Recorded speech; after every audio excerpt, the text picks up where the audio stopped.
to the clouds, so I know that's doing its thing. And today's theme for the Flower of Life Akashic Circle, full moon circle, is I actually themed it anger and grief, but I think particularly it focuses on anger. And the reason I chose this theme is because I'm always kind of watching for themes that are showing up with clients, just maybe different comments in the group around what people have been feeling. And anger has been one that's been surfacing the last couple of weeks. So I wanted to bring it in. And I've touched on this before on a circle or two in the past, because even collectively, there's a lot of anger right now surfacing for a lot of different reasons, right? As there should be. And so we really want to honor our anger. We want to be able to create the space to listen to our anger, to feel our anger, and to express our anger, which essentially is where we transmute it.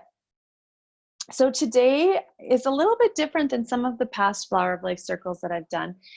We're going to open up to the Akashic field, and it's not going to be so much like group clearing work focus, but we are going to work in the Akashic field,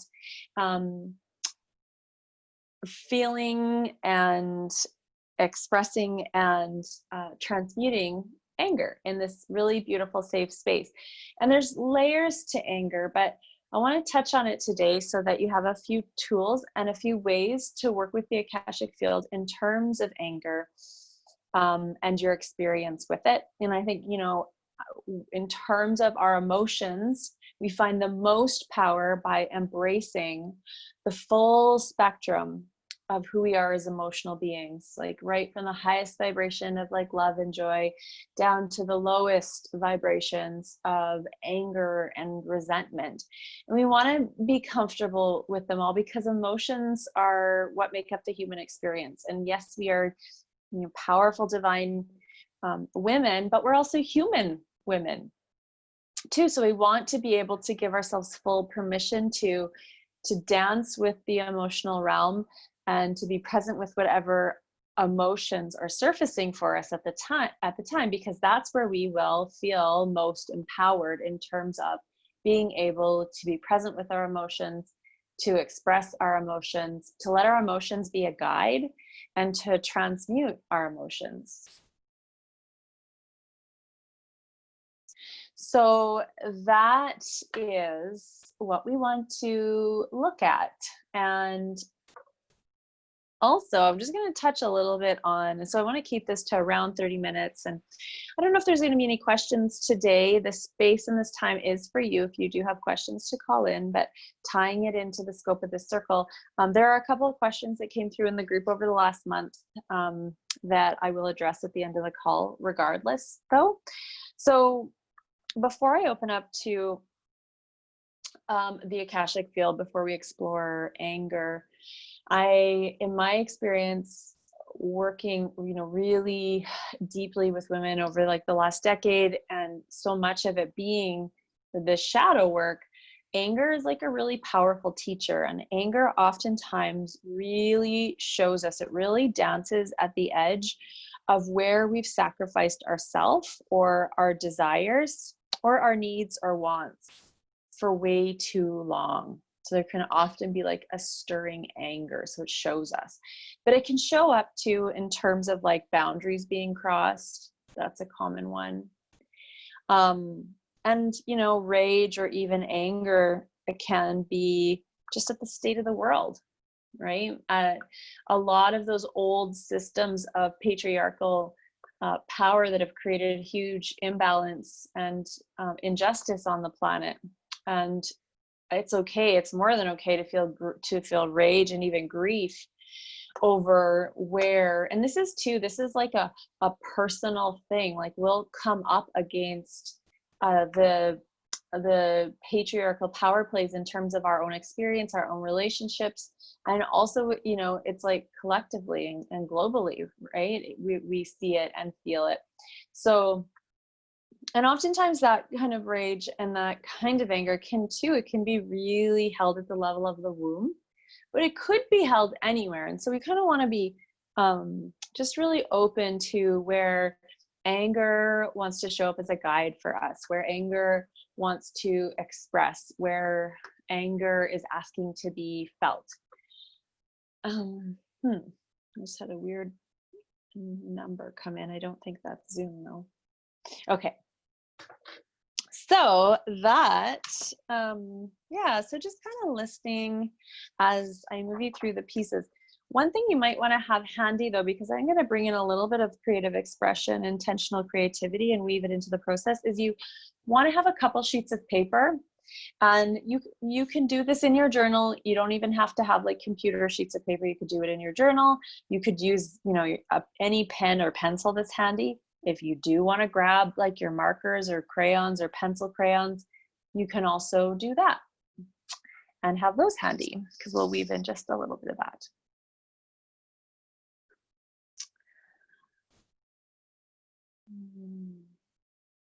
Okay, so let's see here. So we'll go ahead and we'll open to without further ado, we're going to go ahead and open to the Akashic field, which is such a beautiful space to work in because everything is amplified, and it gives us access to additional intuitive layers of support. So we'll go ahead and inviting you, this beautiful full moon, to close your eyes and drop your chin. And we'll just sink into the present moment. This is your space to just delight in the beauty of the present moment.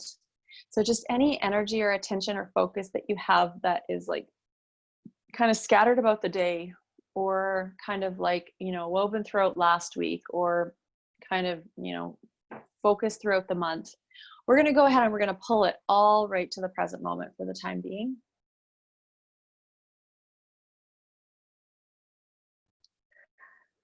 And you can go ahead and see a gold door about 50 feet above your head.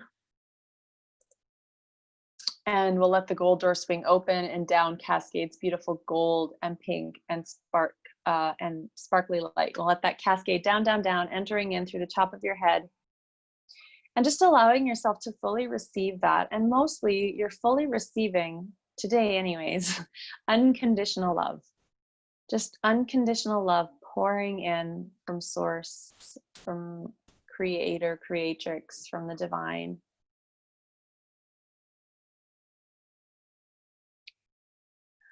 And we're just allowing ourselves to receive and receive and receive.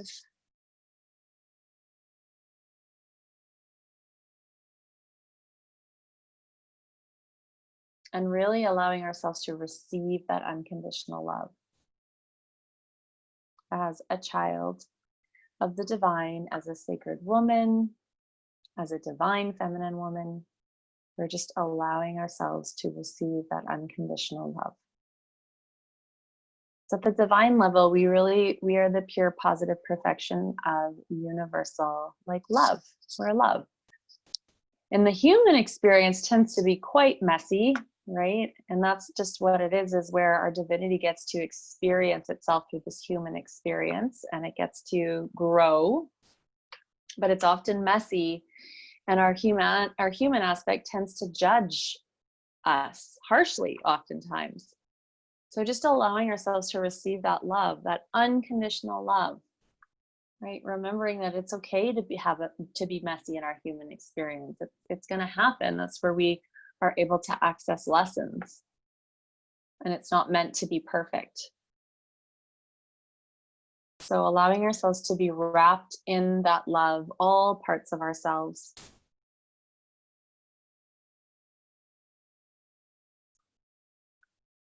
Bringing us into one beautiful whole. Transmuting any emotions or thought patterns that are not ours or that we're complete with. And you can just see that all kind of spiraling back up to the door. And the full moon tends to bring our stuff up, right? It's like the tide in the ocean, even it rises with the full moon. And I find at like full moon too. It's like all of our like gunk, our subconscious fears, our limiting beliefs, they rise up just like the tide, right, to the surface. And this is where we have an opportunity to take a look at what needs to go, what can't come with us, where fear is getting in the way of our faith, and what is truly possible in terms of our ability to create life on our terms. Because that's truth. If we have a vision, if we have a desire, it's meant for us, we can create it. And the full moon often brings all that stuff up so we can untangle what doesn't really need to come with us, what's not in alignment with who we're being called to be. So we're just giving ourselves a moment to just kind of breathe it out, letting it transmute to divine love and light, and moving itself back up to the door.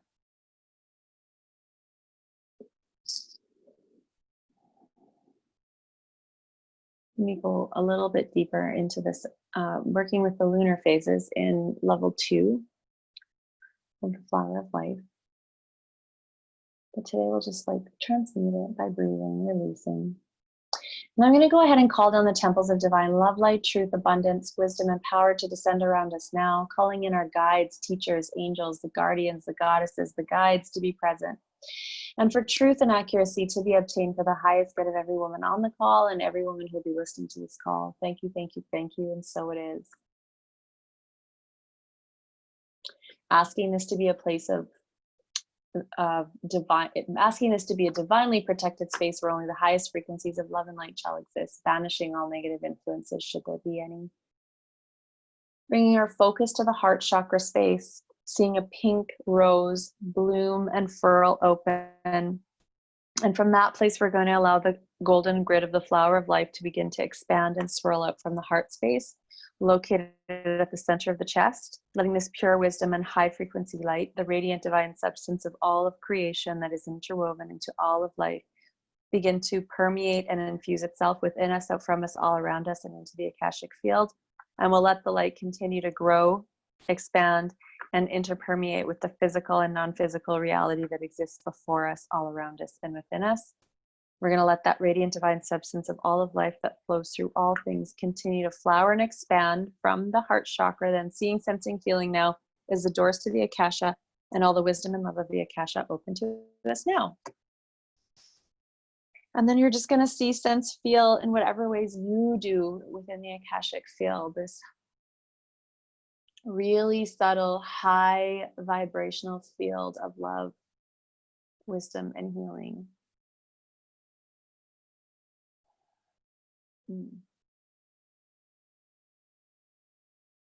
So just in terms of like anything, before I kind of move on to some of these pieces, what I'm seeing in the Akashic field is a woman who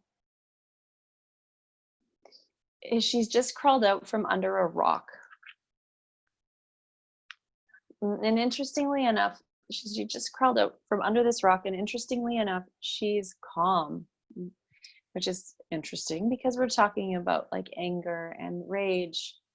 And, you know, sometimes these emotions that they aren't always comfortable to look at.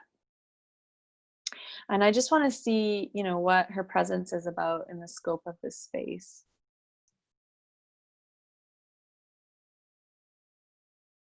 Oh yeah, well, she's showing me how like pebbles, it's, you know, how pebbles and all of our kind of like unresolved emotional hurts, how these are pebbles, and without resolving the pebbles, they eventually become like a big like rock, like a big boulder that we end up carrying. And it can create a lot of weight and emotional weight, and it can feel really burdensome and heavy. And that's where we can end up feeling a lot of resentment and even anger. So she's showing me that, and I'm just going to see how this wants to unfold and any other messages that come through.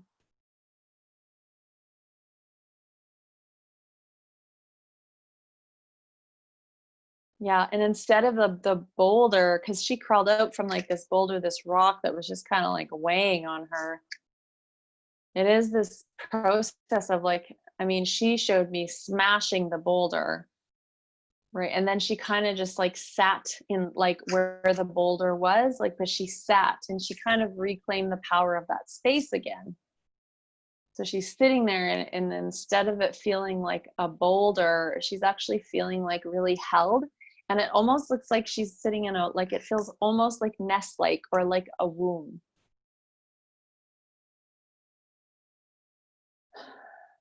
And then I got the sense that, you know, she's sitting in this like womb, like kind of like crater, and she feels really empowered. Like she's back in the driver's seat of her own experience and not feeling so weighted by the burden of all of this emotional uh, weight and resentments that have added up, to feel like such a burden or like a boulder that weighs heavy on our hearts and on our shoulders.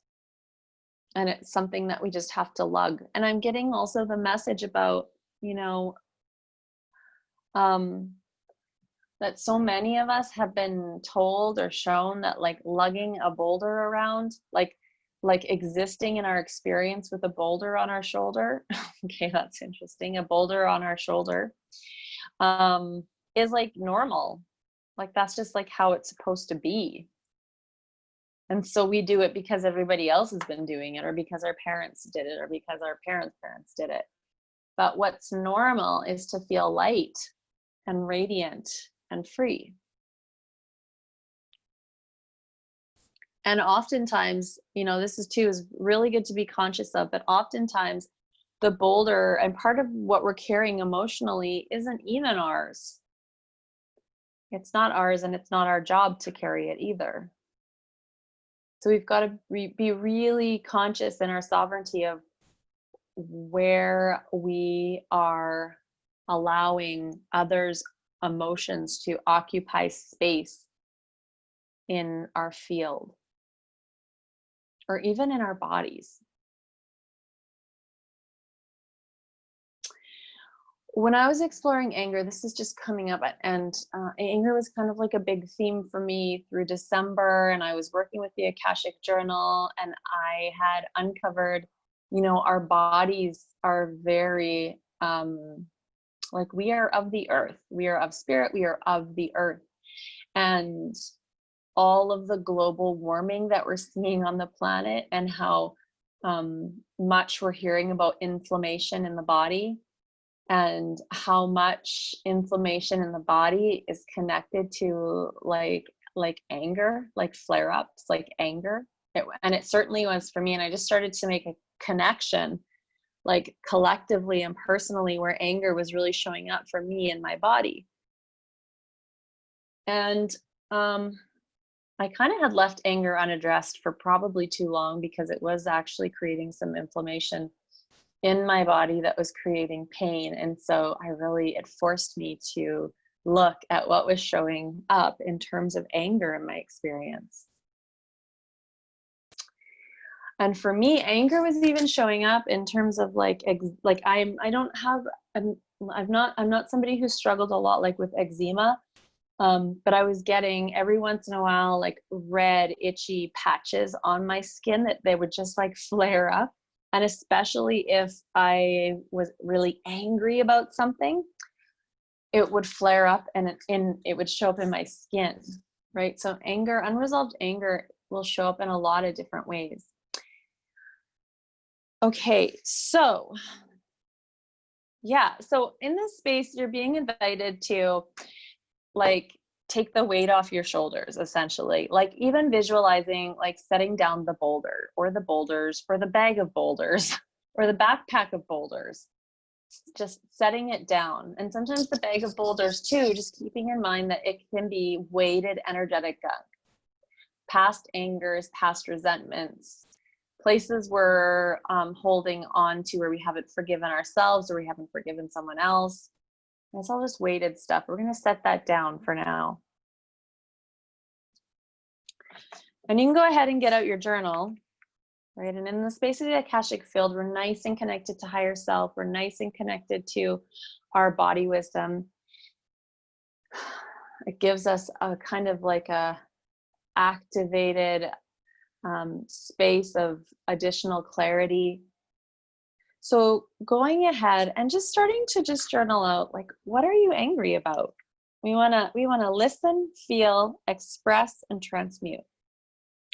So what are you angry about? And this is just a good practice in general, but just taking a moment, and first thing that comes to mind, taking a moment to journal. And this just has to be even just one situation, one thing, one experience.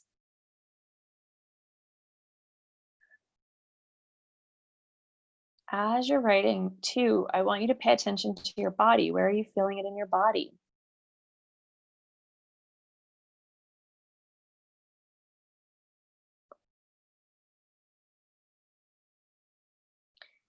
And then you want to breathe into where it's showing up in your body.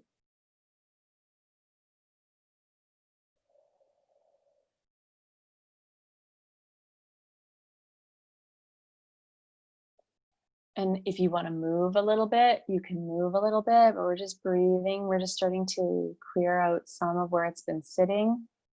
Beautiful. What else are you angry about?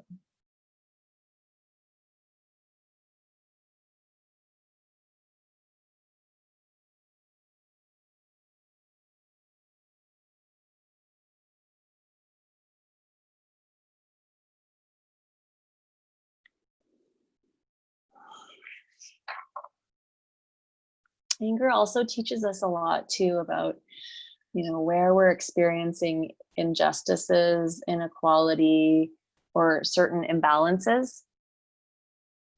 And that again can be personal and it can be collective.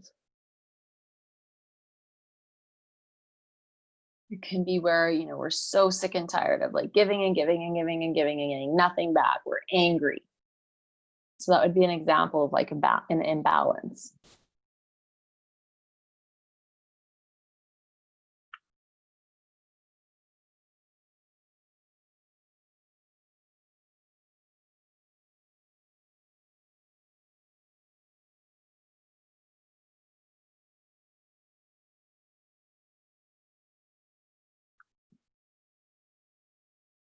Okay. And again, just feeling it in your body. Where is anger sitting in your body now as you're reflecting on what you're angry about?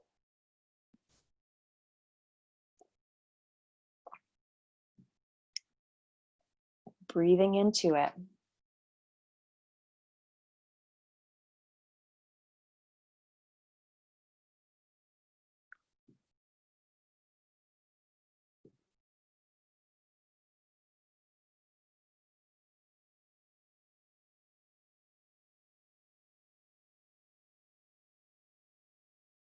Moving your body if you need to.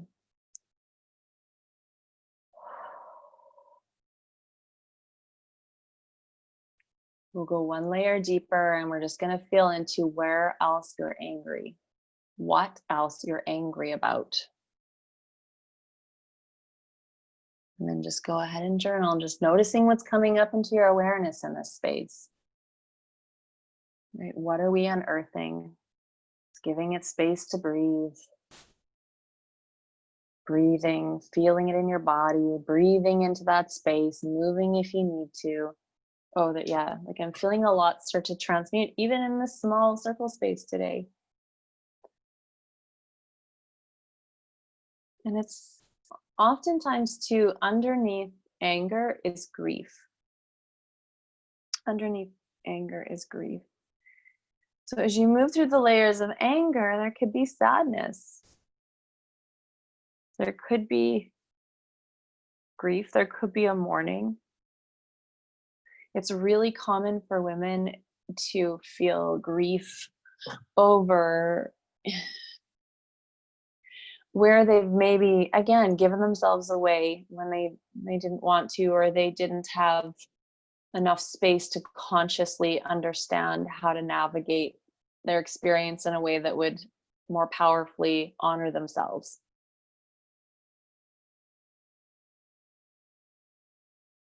But letting ourselves feel any sadness, any grief. And oftentimes, too, like, again, this can really be held at the level of the womb, the grief and the sadness. And it can often connect to loved ones, to our mothers, to our family lineage, to the family that's around us for any of like their pain.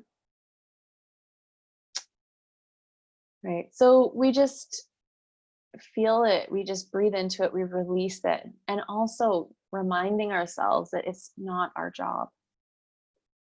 It's not our job to hold that space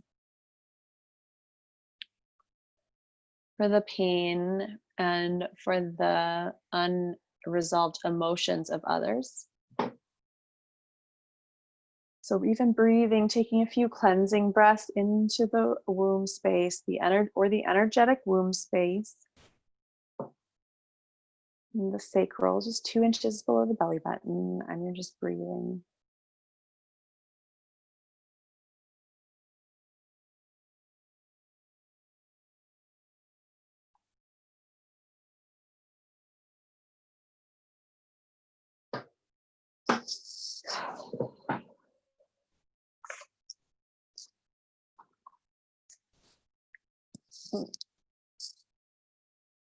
And now we're going to go ahead and we're going to do a little bit of body shaking. So this is where the movement can come into play in the field. And shaking, like just shaking our body, and I'll kind of like guide you through what this could look like and feel like. But you probably want to stand up for this. We don't have music in this space today because sometimes, like, dancing out your anger too can be really powerful. But shaking too is really good because shaking gets like into like the fascia, like that connective tissue in our body where emotions can also settle in. So it's another really powerful way to just kind of break down stuck emotional residue in the connective tissues. So you can go ahead and stand up, and the way to shake something out, and then after this, we're going to move on to a creativity piece, and that'll conclude today. But you want to shake it out. So just standing up, and you can start with your hands, and you just want to start shaking your hands as much as you can, as much as feels. It should kind of feel a little bit wonky and a little bit uncomfortable, but of course not so hard that you're hurting yourself.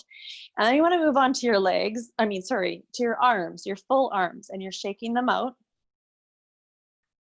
And you're giving them a really good shake. Like for me, I feel kind of like that the muscle and like the fat on my underarms are just like jiggling away.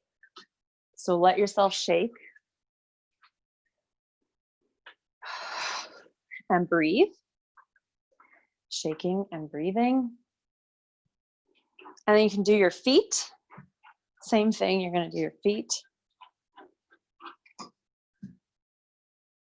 And you want to do your legs, like each leg individually. You can do your leg. You could do your leg and your arm. I mean, you could spend like 5 or 10 minutes just like shaking out for the next 3 days. It actually feels amazing.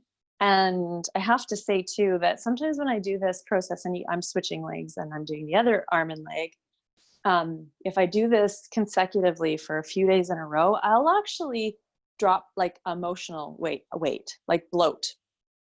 So it can be really neat to see how your body responds to this. Okay, and then you just want to go ahead, and I'm just kind of like wiggling my thighs and like my buttocks, however feels natural to you. Sometimes I'll do like a downward dog, and I'll just kind of like shake out my legs in downward dog. And then you can just go ahead and do your like midsection, and you just get as much shaking going on as you possibly can. You can also kind of bend your knees and then fold forward at the hips and just drop and dangle your arms and just shake out your arms and your hair and your head and just let it all like hang.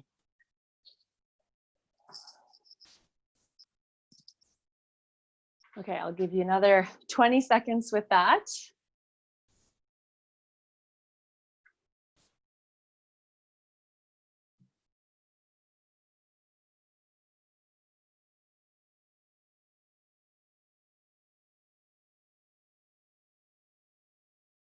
Beautiful. Okay, good. So you can go and sit down. You want to go to your journal, your sheets of paper, and we're just going to do a body scan. So just paying attention and noticing what you notice about your body right now. Bringing yourself back to your body, although we should be pretty in our body right now after all that shaking, pretty much in our body after all that shaking. But you're just going to do a body scan and notice what you notice about your body, where you're holding tension, where it feels warm, tingly, heavy.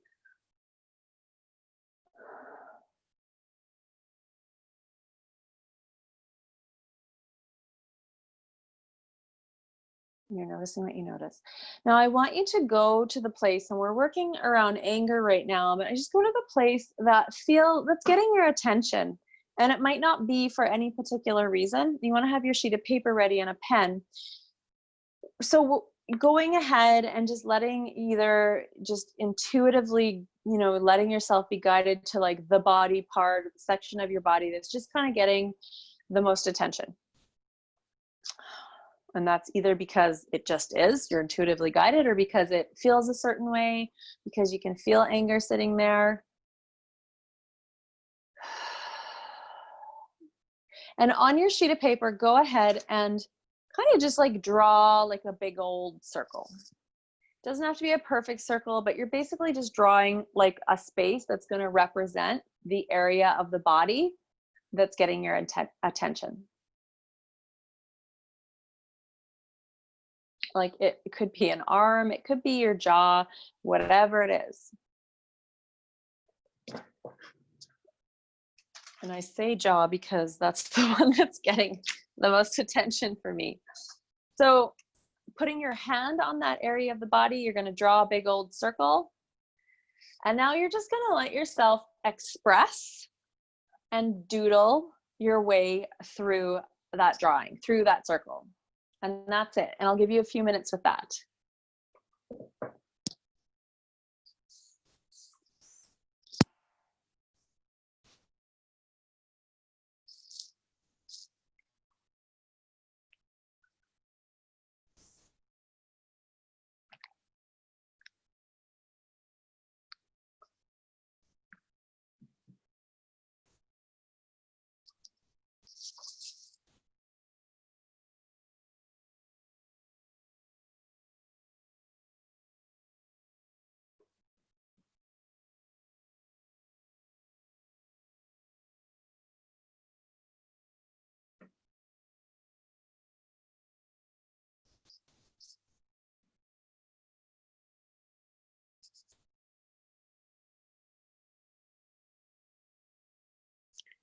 And you're just kind of creating, and you're just creating for the sake of creating. There's no wrong way to do this at all.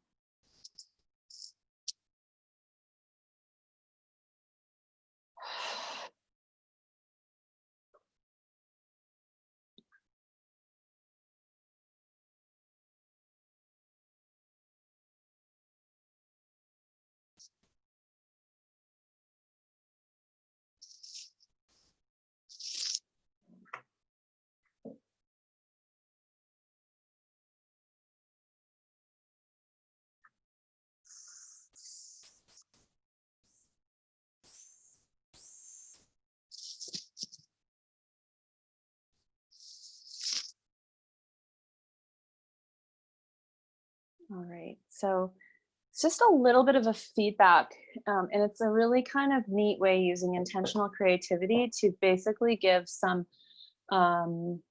physical expression to invisible energy. And it becomes a really great way to communicate with different parts of our bodies. So noticing what you notice about whatever you created and just jotting down any words that come to mind.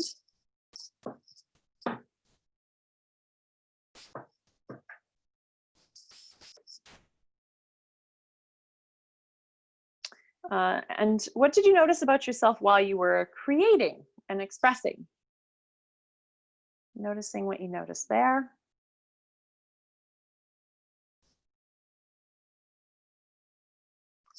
And then what do you feel like your creative expression might be trying to communicate to you?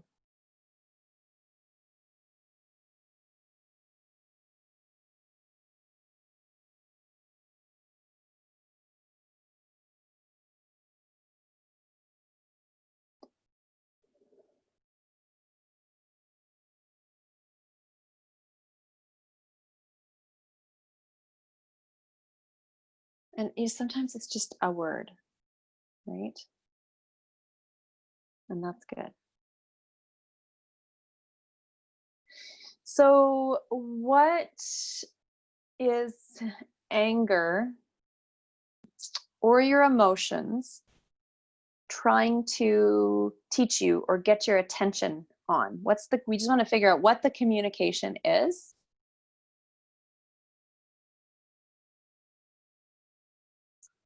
And then we want to look at how to honor it. How are our emotions guiding us? How can we honor what's being revealed? What insights or awarenesses are being illuminated?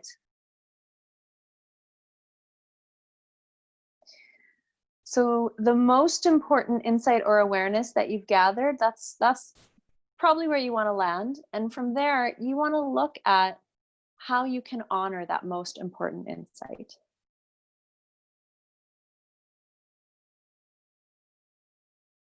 And you want to give yourself a date you'll have it complete by. And you want to keep it super simple. And this is kind of that final step that grounds the new awareness or insight on how to honor our emotions. And if you want to share anything from your journey or any of your insights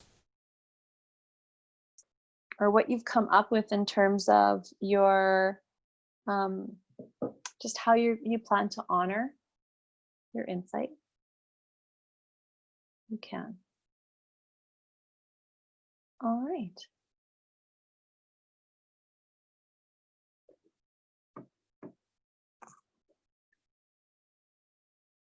Move and shout. That's awesome. I love it. Is that your action step, Lucy? Yeah, that's awesome. Love it. Okay, good. So that concludes that part. And I'm just going to take us out of the field and there's talk to my, oh, your thing disappeared. Just wait, Amy. Chat. Talk to my mom and forgive her. Yeah, love that. That's so beautiful. And then you just want to kind of mark down when you're going to have this done by or for how long you're going to do it for. It's just a way to close out the journey. Okay, great. Yeah, totally. What am I going to do? Oh, yeah. So I'm going to thank the guides, guardians, masters, angels, teachers who have been a part of our experience today. And then just knowing that the clarity, the healing, the intentions, the activations, it's all going to unfold into completion. Thank you, thank you, thank you. And so it is.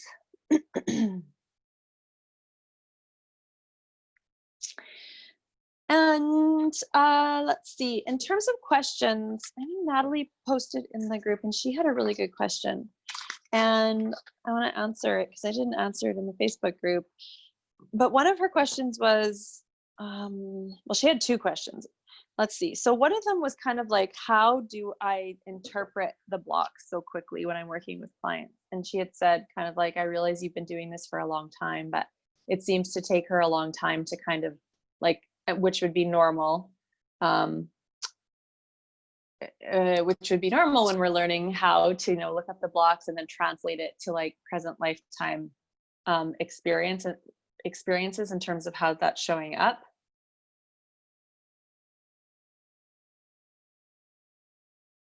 I don't know, Amy. Amy had just a question about like anger being unresolved in ourselves, that we feel that others are angry at us, even especially when they're not. Yeah, it feels like you've got like you're taking on responsibility for the upset of others. So, and again, too, for highly sensitive women, this is where it becomes really important to really maintain our energetic boundaries. And the next full moon call is all on sovereignty and autonomy, and really being in our own energy field, maintaining our own energetic boundaries. And this is really, really important for space holders, like for women in general, right? Because it sounds like you've got a little bit tied up in where you're overly responsible for the reactions of others. And they're There may be something playing out around that. So just even taking a look in your own record, Amy, and just seeing if you can untangle anything, but also, you know, in your, like your sacred practice, you know, you're taking the time to really make sure that your energy is yours. You're calling back all your energy and your power from all people, places, things, and you're giving other people's energy back to them, and you're really declaring your own sovereignty. Okay, cool. So, oh yeah, so how do I so quickly look up the blocks? And I'll talk a little bit about that. In the very beginning, it did take me a little bit longer, probably a lot longer. And I used to prep a lot of my sessions before my calls with clients. Now, that's at the very beginning of my intuitive, like my professional intuitive journey. I definitely attract a lot of women who are conscious, who are like already kind of turned on with their intuition. So I find a lot of you are pick it up actually faster than I probably did initially, like, you know, a decade or more or so ago. But I used to prep all of my sessions before I would meet with my clients. So I kind of had it like all written down. And then during the call, I would just have my notes, but I would like open up the Akashic field again and allow for space to like, for there to be space for us to dialogue and breathe and share and all of that jazz. But I would prep. And so I would prep, and that just that writing out of the blocks over time, I just started to get much better, because it was almost like I would just channel and interpret the block just through writing, and it would flow a lot better. Then over time, what I started to see is because I was prepping the session, I would share it with clients, and the validation was always there. They'd be like, oh my gosh, yes, that's exactly what's showing up. That's exactly how I'm feeling. And I just started to build the trust muscle. Then eventually I got rid of the papers, and I would just kind of prep, you know, maybe 5 minutes before kind of thing. Just kind of tune in to them via higher selves, you know, get a couple pieces. And then I would just tune in, and I would just download the blocks like in the Akashic field while I was working with them. But it was really just that trust muscle. And from there, everything started to move like a lot more quickly. And then also for me, interpretation of like the blocks to present lifetime is pretty quick, because it always plays out in a very similar way. So if I'm looking up a block in a past lifetime and they're having issues with, let's just say like a sister's coming up, and there's like power struggles, and there's competition, and you know, depending on what other stories and dynamics are at play, I will ask, do you have a sister? You know, and this is the thing too, don't be afraid to ask questions as well. And the client, you can work together to really receive that clarity. But I would ask the client, and I would probably say, you probably have a female relationship where this similar dynamic is playing out present lifetime. And often they would say yes. And then I would say, do you have a sister, or is this playing out somewhere else? So it oftentimes mirrors past life. The present lifetime experiences often past lifetime stories often mirror present lifetime experiences. So it can really be, and I think that was your question, and I tried to go back in the group to get it today, but I think that was your question.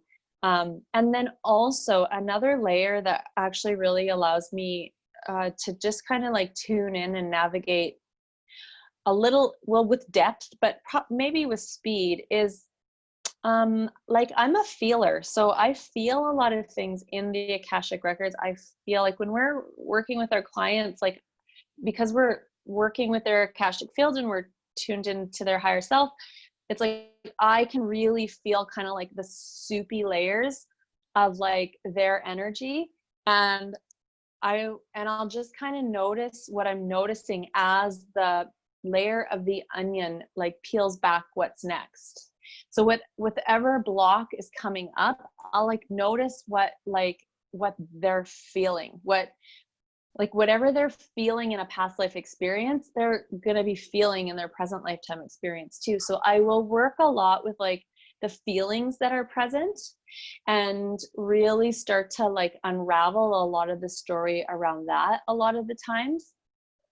And I'll kind of just like sit in that space sometimes for quite a while, just kind of like really dissolving a lot of like the layers of emotions that keep coming up, maybe around one particular block or even one story, and then still translating it to like either one present lifetime experience, or sometimes, you know, that story and those emotions can translate to, you know, present lifetime, different experiences, but have a very common thread. So a lot of it is too, it's just that I've really learned to like trust like my sense of where things are showing up. And you had a really great question too, and I think they all kind of tie in, but you had a really great question on like my vision and the Akashic records. And you were just curious about like the intuitive gifts of like other women and just how things have unfolded for myself and for other women. And yeah, it's like, it's really different for each woman for sure. And there was a point when I first started working with the Akashic records, but it was literally like, I would open up the Akashic record of the person and it would just be black. And like all I would see is like kind of like I would actually sense more like, okay, I'm sensing a father. Like I really wouldn't see a lot, and it almost felt like navigating a dark room. But slowly different symbols emerged. I would start to see a lot more, and until basically it started like playing out a lot of times like as a movie. And it really was just that process of building that intuitive muscle. And that's why this work is so amazing, because we get to use it like all the time, and then it just grows from there. So like if I saw a butterfly in a client's session, I would like pull that in, and I'd just pay attention to like what that symbol was wanting to teach or share within the scope of that session. And the more we pay attention to like those visuals, because sometimes we want to brush them off. And I've just learned to, no matter what visual is showing up, like I just go with it. I think I had one client who had like a tiny little mouse as a spirit guide came through. Like it was so, I'm like, oh my gosh, really? I'm going to share this? Like this can't be right, a mouse. But this woman like was super detail orientated and was like the mouse symbolism and like mouse medicine was like very, very, very pertinent to her.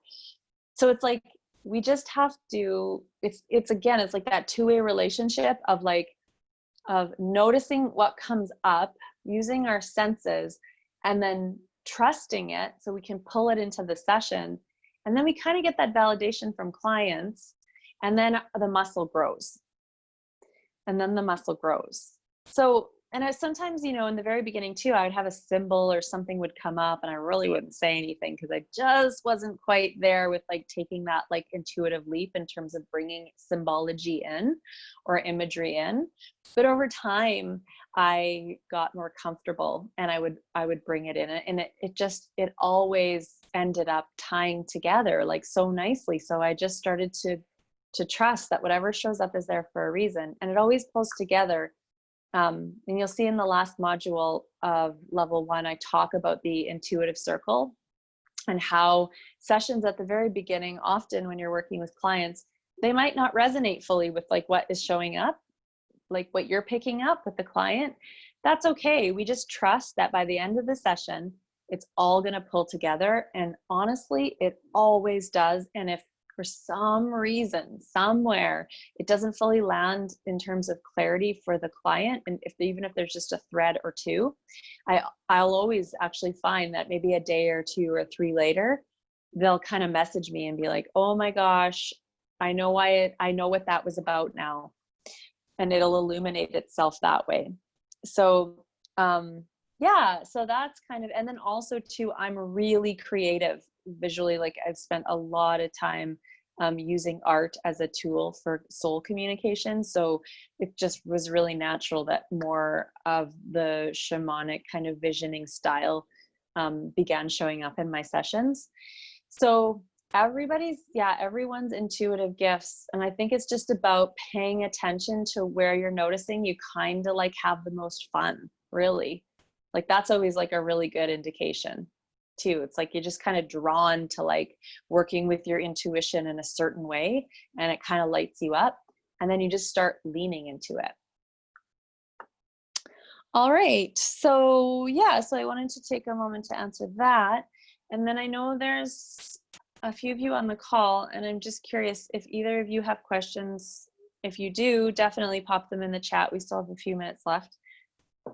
And if you don't, and we'll just try to keep it specific to these calls are primarily for anyone who signs up for the Wild Rose Akashic Home Study program or for the Flower of Life Akashic certification students.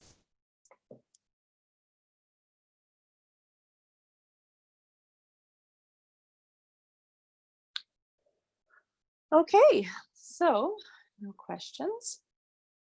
Wonderful. Well, happy full moon. We're a day off the full moon, but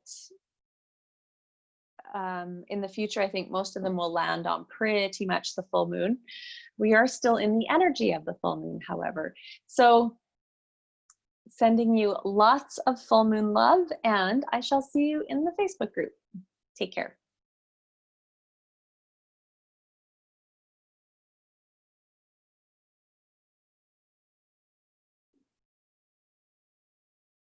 Bye.